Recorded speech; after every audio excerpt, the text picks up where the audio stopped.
অধ্যক্ষতার এই বিদায় অনুষ্ঠানে সম্মানিত সভাপতি কয়েলগাছা সাব জেনারেল অফিসের যে মহানটান মহোদয়, উপস্থিত বিএস ম্যাডাম এবং আমার সহকর্মীবৃন্দ, আসসালামু আলাইকুম। আমি তো আসলে ইতিপূর্বে এখান থেকে বিদায় অনুষ্ঠানের মাধ্যমে আমাকে বিদায় দেওয়া হয়েছিল, অথচ অনেকেই বিশেষ করে মিটাইডার পিছিয়ে বাইরা ছিল না, এটাই আর কি। হয়তো ওদের আকাঙ্ক্ষা ছিল যে আমাকে তারাও আনুষ্ঠানিকভাবে বিদায় দিবে, এজন্য আমি তাদেরকে আমার অন্তরের অন্তঃস্থল থেকে ধন্যবাদ। আর বিশেষ করে আসলে এই অফিসটা বিএসএফআ আমি প্রথম আসছি যখন অফিস চালু হয়েছে, তো প্রথম থেকে আমি বিএসএফআ এবং সুমাইয়া এরা আমরা ছিলাম আর কি।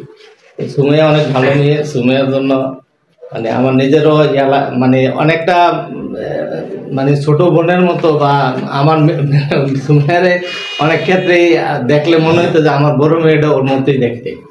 আমি মনে করতাম যে আমার মেয়ের মতোই আসলে। তা আমি অনেক সময় বিএসএফআর বলতাম সুমাইয়া অনেক ভালো মেয়ে। তারপরে আবার ওই যে ইয়া আছে, ওর নাম ভুলে যাই,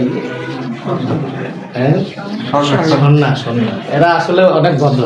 আমি কখনো দেখি নাই এরা এই দুইজন রাগান্বিত রাগ করে কথা বলতে কারোর সাথে, বা মানে আছে না অনেকেই, তো আমরাও অনেক সময় এই ভালো থাকতে পারি, এই কাজের চাপে হয়তো মন খারাপ করে একজনের ধমক দিয়ে ফেলছি, কিন্তু ওদের আমি এটা কখনো দেখিনি। এই 4 বছরের মধ্যে আমি ওদের এই দুইজনের মাঝে আমি এটা দেখিনি, এই জন্য ওদেরকে ধন্যবাদ। আর আসলে কয়েলগাছা অফিসটা একটা গোছানো অফিস, এটা বলা লাগবে। কারণ এখানে আমাদের যে স্যার এবং আগের যে আমি আবারও বলবো যে আমার এখানে স্যারের পূর্বে আরো দুইজন এজিএম স্যার গেছে, ওনারও অনেক ভালো মনের মানুষ ছিল। আর আমার স্যারের তো তুলনাই হয়।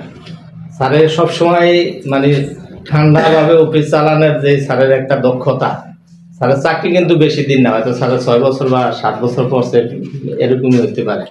কিন্তু এই অল্প বয়সে অফিস ম্যানেজমেন্ট পরিচালনা করা, আমি আমার চাকরিটা 31 বছরে পা দিছি, আমি কখনো পাইনি কোনো এজেন্টকে এরকম দক্ষভাবে অফিস চালানো।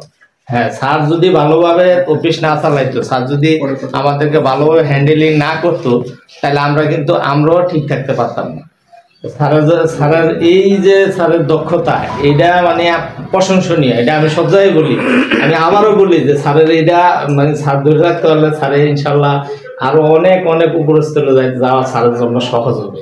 কারণ স্যারের যে একটা মন মানসিকতা, হয়তো আমি অনেক ক্ষেত্রে রাগ করে আমার লাইনম্যান ভাইদের প্রতি করে দেখা গেছে আমি একটা প্রেশারে পড়ে এদের সাথে করছি, স্যারে বলছে একটা নোট দেন, তা আমি দেখা গেছে কোনো এক কারণে একটা নোট স্যারের কাছে পৌঁছাইছি, কিন্তু স্যার কি করছে, কত আলমনের মানুষ হইলে কিন্তু নিয়ম হইলো আমাদের নিচের থেকে যদি কোনো একটা নোট উপরস্তে যায়, সেই নোটটারে এটা উপরেই চেইন অফ কমান্ড বা যাইতেই থাকে শেষ পর্যন্ত।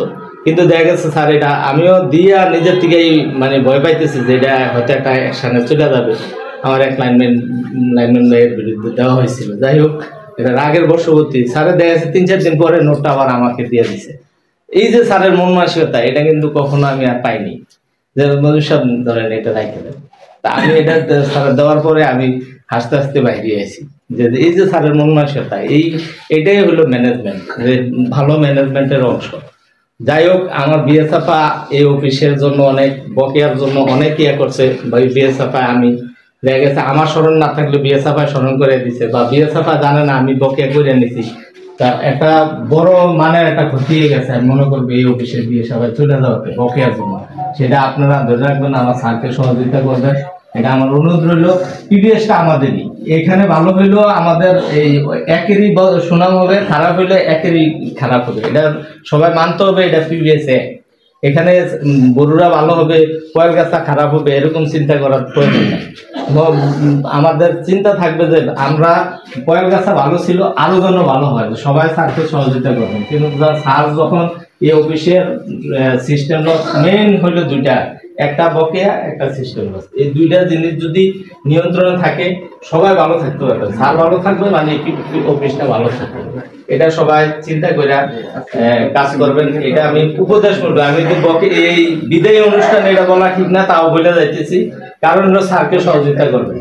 আর বিএসএফআ আমি স্যারকে এটাই বলবো, আসলে এখানে এখন আর বিএস যদি না দেয়, এই যে দুইজন সিনিয়র বিল্ডিং সহকারী আসছে, ওনারা দুইজন, ওনারাও নাকি দক্ষ, তারপরেও মনে হয় যে একজন বিএস থাকলে যে পরিচালনা করতে যে সহজ হয়, এটা একটু কঠিন হয়ে গেল এই অফিসের জন্য। তা আমার মনে হয় স্যারের উপরস্থ যোগাযোগও ভালো আছে, স্যার হয়তো ইয়া করে এই গ্যাপটা পূরণ করে নিবে, কারণ না হলে সামনে বকেয়ার মাস আছে, বকেয়াটা হয়তো বাইরে যেতে পারে। আমি স্যারকে অনুরোধ করবো একজন বিএস যেন স্যারের দেখে শুনে নিয়ে আসে। আর আসলে বিএসএফআর ব্যাপারে কি বলবো, আমি পরাই বলতাম যে বিএসএফআর ধন্যবাদ, সবাই জানে যে এত কষ্ট করে এই বিএসএফআর 4টা বছর চান্দিনা সেখানে আসার অবস্থা আমার কাছে খুব খারাপ লাগছে। আমি যখন স্যার আমার বলে চান্দিনা যান, তখন আমি কিন্তু চান্দিনা যাইতে পারতাম না। আমার মানে চান্দিনার জার্নিটা আমার সহ্য হইতো না, মনে হয় যে আমার জ্বর চলে আসে চান্দিনার কথা বলে। এখান থেকে চান্দিনার জার্নিটা যদি আমরা হুন্ডা নিয়ে যাইতাম বা পিকআপে যাইতাম, তারপরেও সহ্য করতে পারতাম না। কিন্তু এই যে আপা এত ধৈর্য ধরে এখান থেকে আসা যাওয়া করে অফিসটা ঠিক রাখছে, এর জন্য আপাকে আমি আবারও ধন্যবাদ দিই। আপা যেখানে যাবেন ভালো থাকবেন, ওনার মন মানসিকতা অনেক ভালো আমি জানি, এবং ওনার আন্ডারে যারা চাকরি করে সবাইকে উনি ভালো রাখতে চায় এবং ঠান্ডা মাথায় হ্যান্ডেলিং করে পরিবেশটা শান্ত রাখে। এই জন্য আপনাকে ধন্যবাদ। আপনার তো ওইখানে যাওয়ার জন্য অনেক আগের থেকে আপনার চেষ্টা করছে। আসলে যেখানে থাকতে থাকতে একটা মায়া জমা যায়, এটা একটা পরিবেশ হয়ে গেছে, মনে হয় আমাদের পরিবার। এই মায়াটা আমরা ছাড়তে পারি না, ঠিক না? তো আসলে এই জন্যই খারাপ লাগে যে একটা নাইলে পরিবেশ, কাজের পরিবেশ সব জায়গায় একই রকম। তো আপা যেখানে থাকবে ভালো থাকবে, দোয়া করবো। আপা আমার জন্য দোয়া করবেন। সময় তো আমার সাথী আছে দেলোয়ার, দেলোয়ার আছে, দেলোয়ারও তো মনে হয় যে আমাদের হয়ে যাইতেছে। দেলোয়ার তো আমার সাথী আছে, ওরা ভালো ছেলে, এদের তুলনা হয় না। এরাও এখানে যারা সবাই ভালো কাজ করছে, এই জন্য সবাইকে ধন্যবাদ দিয়ে আমি স্যারকে আবারও ধন্যবাদ দিই, দিয়ে আমার বক্তব্য শেষ করছি। আসসালামু আলাইকুম।